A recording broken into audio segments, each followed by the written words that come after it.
10ನೇ ತರಗತಿ ರಸಪ್ರಶ್ನೆ ಕಾರ್ಯಕ್ರಮಕ್ಕೆ ನಮಗೆಲ್ಲ ಸ್ವಾಗತ. ಈ ರಸಪ್ರಶ್ನೆ ಕಾರ್ಯಕ್ರಮವು LBA ಆಧಾರಿತ ರಸಪ್ರಶ್ನೆಯಾಗಿದ್ದು, ಇದರಲ್ಲಿ ವಿಜ್ಞಾನ ವಿಷಯದ ಕ್ರಿಯೆಗಳು ಅಧ್ಯಾಯದಿಂದ ಮಾತ್ರ ಪ್ರಶ್ನೆಗಳನ್ನು ಆಯ್ಕೆ ಮಾಡಿಕೊಳ್ಳಲಾಗಿದೆ. ಈ ಒಂದು ಕಾರ್ಯಕ್ರಮದಲ್ಲಿ ಭಾಗವಹಿಸಿ ಒಂದು ಪ್ರಶ್ನೆಗೆ 1 ಅಂಕ ಎಂದು ಪರಿಗಣಿಸಿ. ನೀವು ನೀಡಿದ ಸರಿ ಉತ್ತರಗಳನ್ನು ಎಣಿಕೆ ಮಾಡಿಕೊಳ್ಳಿ, ಕಡೆಯಲ್ಲಿ ಫಲಿತಾಂಶವನ್ನು ನೋಡಿ. ಈಗ ಪ್ರಶ್ನೆ 1, ಸಸ್ಯಗಳಲ್ಲಿ ದ್ಯುತಿಸಂಶ್ಲೇಷಣಾ ಕ್ರಿಯೆಯು ಯಾವ ಭಾಗಗಳಲ್ಲಿ ನಡೆಯುತ್ತದೆ? ಎ ಹೂವುಗಳು, ಬಿ ಕಾಂಡ, ಸಿ ಬೇರುಗಳು, ಡಿ ಎಲೆಗಳು. ಸರಿಯಾದ ಉತ್ತರ ಡಿ ಎಲೆಗಳು. ಎಲೆಗಳು ಪತ್ರಹರಿತನ್ನು ಹೊಂದಿದ್ದು ಸೂರ್ಯನ ಬೆಳಕಲ್ಲಿ ನಮ್ಮ ಆಹಾರವನ್ನು ತಾವೇ ತಯಾರಿಸಿಕೊಳ್ಳುವ ಕ್ರಿಯೆಯನ್ನು ದ್ಯುತಿಸಂಶ್ಲೇಷಣೆ ಎಂದು ಕರೆಯುತ್ತೇವೆ. ಪ್ರಶ್ನೆ 2, ಮಾನವನ ಜೀರ್ಣಾಂಗ ವ್ಯೂಹದಲ್ಲಿ ಆಹಾರದ ಸಂಪೂರ್ಣ ಜೀರ್ಣಕ್ರಿಯೆಯು ಎಲ್ಲಿ ನಡೆಯುತ್ತದೆ? ಎ ಜಠರ, ಬಿ ದೊಡ್ಡ ಕರಳು, ಸಿ ಸಣ್ಣ ಕರಳು, ಡಿ ಅನ್ನನಾಳ. ಸರಿ ಉತ್ತರ ಸಿ ಸಣ್ಣ ಕರಳು. ಸಣ್ಣ ಕರಳಿನಲ್ಲಿ ಕಾರ್ಬೋಹೈಡ್ರೇಟು, ಪ್ರೋಟೀನು ಮತ್ತು ಜೀರ್ಣಕ್ರಿಯೆಯಿಂದ ಎಲ್ಲ ಪೋಷಕಾಂಶಗಳು ಕೂಡ ಹೀರಲ್ಪಡುತ್ತವೆ. ಜೀವಕೋಶೀಯ ಉಸಿರಾಟದ ಸಮಯದಲ್ಲಿ ಬಿಡುಗಡೆಗೊಳ್ಳುವ ಶಕ್ತಿಯನ್ನು ಯಾವ ಅಣುವಿನ ರೂಪದಲ್ಲಿ ಸಂಗ್ರಹಿಸಲಾಗುತ್ತದೆ?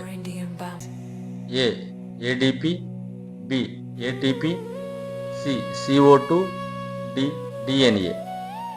ಸರಿ ಉತ್ತರ ATP. Option B ATP. ATP ಅಥವಾ ಅಡಿನೋ ಟ್ರೈಫಾಸ್ಫೇಟ್ ಅನ್ನು ಜೀವಕೋಶದ ಶಕ್ತಿಯ ಕರೆನ್ಸಿ ಎಂದು ಕರೆಯಲಾಗುತ್ತದೆ. ಇದು ಶಕ್ತಿಯನ್ನು ಸಂಗ್ರಹಿಸುತ್ತದೆ. ಮುಂದಿನ ಪ್ರಶ್ನೆ, ಸಸ್ಯಗಳಲ್ಲಿ ನೀರು ಮತ್ತು ಖನಿಜಗಳ ಮೇಲ್ಮುಖ ಸಾಗಾಣಿಕೆಗೆ ಕಾರಣವಾದ ಅಂಗಾಂಶ ಯಾವುದು? Option A collenchyma, B xylem, C parenchyma, D phloem. ಸರಿ ಉತ್ತರ ಝೈಲಂ. ಸಸ್ಯದ ಬೇರುಗಳಿಂದ ನೀರು ಮತ್ತು ಲವಣಗಳನ್ನು ಎಲೆಗಳಿಗೆ ಮತ್ತು ಇತರ ಸಸ್ಯದ ಭಾಗಗಳಿಗೆ ಸಾಗಿಸುವ ವಾಹಕ ಅಂಗಾಂಶವಾಗಿದೆ.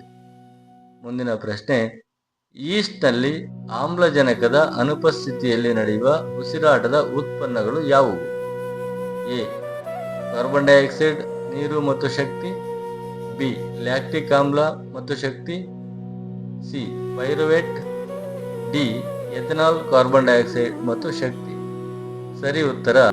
ಸರಿಯಾದ ಉತ್ತರ ಡಿ ಎಥನಾಲ್ ಕಾರ್ಬನ್ ಡೈಆಕ್ಸೈಡ್ ಮತ್ತು ಶಕ್ತಿ. ಈಸ್ಟ್ನಂತಹ ಏಕಕೋಶ ಜೀವಿಗಳಲ್ಲಿ ಅವಾಯವಿಕ ಉಸಿರಾಟ ನಡೆದಾಗ ಗ್ಲೂಕೋಸ್ ಎಥನಾಲ್ ಮತ್ತು ಕಾರ್ಬನ್ ಡೈಆಕ್ಸೈಡ್ ಆಗಿ ವಿಭಜನೆಯಾಗುತ್ತದೆ. ಮುಂದಿನ ಪ್ರಶ್ನೆ, ಹೃದಯದ ಯಾವ ಕೋಣೆಯು ಶ್ವಾಸಕೋಶಗಳಿಂದ ಆಮ್ಲಜನಕಯುಕ್ತ ರಕ್ತವನ್ನು ಮೊದಲು ಸ್ವೀಕರಿಸುತ್ತದೆ? ಆಪ್ಷನ್ ಎ ಬಲ ಹೃತ್ಕರ್ಣ, ಬಿ ಬಲ ಹೃತ್ಕುಕ್ಷಿ, ಸಿ ಎಡ ಹೃತ್ಕರ್ಣ, ಡಿ ಎಡ ಹೃತ್ಕುಕ್ಷಿ. ಸರಿಯಾದ ಉತ್ತರ ಎಡ ಹೃತ್ಕರ್ಣ. ಶ್ವಾಸಕೋಶಗಳಿಂದ ಬರುವ ಶುದ್ಧ ಅಥವಾ ಆಮ್ಲಜನಕಯುಕ್ತ ರಕ್ತವನ್ನು ಶ್ವಾಸಕೋಶ ಅಭಿಧಮನಿಯ ಮೂಲಕ ಎಡ ಹೃತ್ಕರ್ಣಕ್ಕೆ ಬರುತ್ತದೆ. ಮುಂದಿನ ಪ್ರಶ್ನೆ, ಸಸ್ಯಗಳ ಎಲೆಗಳಲ್ಲಿ ಅನಿಲಗಳ ವಿನಿಮಯ ಮತ್ತು ಬಾಷ್ಪ ವಿಸರ್ಜನೆ ನಡೆಯಲು ಸಹಾಯ ಮಾಡುವ ರಚನೆ ಯಾವುದು? Option A phloem, B phloem, C ಪತ್ರರಂಧ್ರಗಳು, ಡಿ ಝೈಲಂ. ಸರಿಯಾದ ಉತ್ತರ ಪತ್ರರಂಧ್ರಗಳು. ಪತ್ರರಂಧ್ರಗಳ ಮೂಲಕ ಅನಿಲಗಳ ವಿನಿಮಯ ಮತ್ತು ಹೆಚ್ಚಿನ ನೀರನ್ನು ಆವಿಯ ರೂಪದಲ್ಲಿ ಹೊರಹಾಕುವ ಕವಾಟಗಳಂತೆ ಈ ಪತ್ರರಂಧ್ರಗಳು ಕೆಲಸ ಮಾಡುತ್ತವೆ. ಮುಂದಿನ ಪ್ರಶ್ನೆ, ಕಾರ್ಬನ್ ಡೈಆಕ್ಸೈಡ್ ಅನ್ನು ಬಳಸಿಕೊಂಡು ಸಸ್ಯಗಳು ತಮ್ಮ ಆಹಾರವನ್ನು ತಾವೇ ತಯಾರಿಸಿಕೊಳ್ಳುವ ಕ್ರಿಯೆಯನ್ನು ಏನೆಂದು ಕರೆಯುತ್ತಾರೆ? ಎ ಪರೋಪಜೀವಿ ಪೋಷಣೆ, ಬಿ ಪರಪೋಷಣೆ, ಸಿ ಸ್ವಪೋಷಣೆ, ಡಿ ಕೊಳೆತಿನಿ ಪೋಷಣೆ. ಸರಿಯಾದ ಉತ್ತರ ಸ್ವಪೋಷಣೆ. ಸಸ್ಯಗಳಂತಹ ಜೀವಿಗಳು ಅಜೈವಿಕ ಮೂಲಗಳಿಂದ ತಮ್ಮ ಆಹಾರವನ್ನು ತಾವೇ ತಯಾರಿಸಿಕೊಳ್ಳುವ ವಿಧಾನವನ್ನು ಸ್ವಪೋಷಣೆ ಎಂದು ಕರೆಯಲಾಗುತ್ತದೆ. ಮುಂದಿನ ಪ್ರಶ್ನೆ, ಅತಿ ವೇಗವಾಗಿ ಓಡಿದಾಗ ಸ್ನಾಯುಗಳಲ್ಲಿ ಸೆಳೆತ ಉಂಟಾಗಲು ಕಾರಣವೇನು?